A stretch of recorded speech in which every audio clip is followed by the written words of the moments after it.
The state's latest immigration law is attracting swift legal pushback. We told you how the ACLU sued Texas just one day after Governor Abbott signed the law. The president of Mexico also promised to challenge Texas over this law. We want to dig deeper into the law's anticipated impact on the border. Our Ryan Chandler has the story from Brownsville.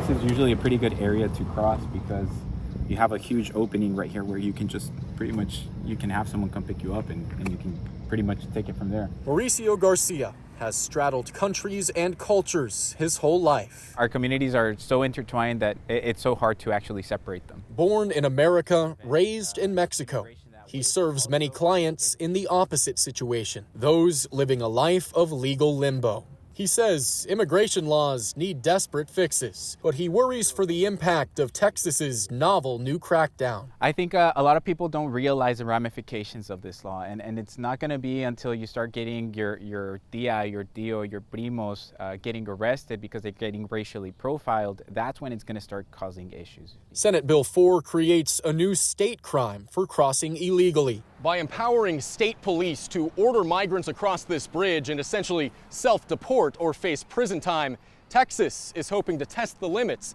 of federal authority. We think that Texas already has a constitutional authority to do this, but we also welcome a Supreme Court decision that would overturn the precedent set in the Arizona case. Governor Abbott hopes a new court will tip the balance of power while assuring those in Brownsville legal residents will be safer. So one thing that officers understand, and that is wrong to profile. The only thing we are doing by this law is making sure that our law enforcement have the tools they need to actually take action. On one thing, they all agree.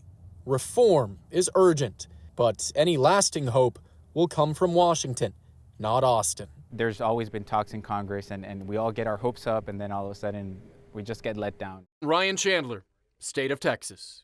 Meanwhile, in Washington, senators left town for their holiday break without reaching a border deal.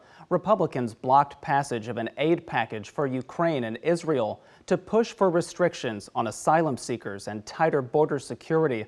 Negotiations have been going on now for weeks, but lawmakers failed to reach an agreement before the holiday break. Senators are scheduled to return to Washington on January 8th. Senator Ted Cruz is once again criticizing Joe Biden on border policy. He says the president inherited the lowest rate of illegal immigration in decades. We dug into the data and found a bigger story. Campaign context next on State of Texas.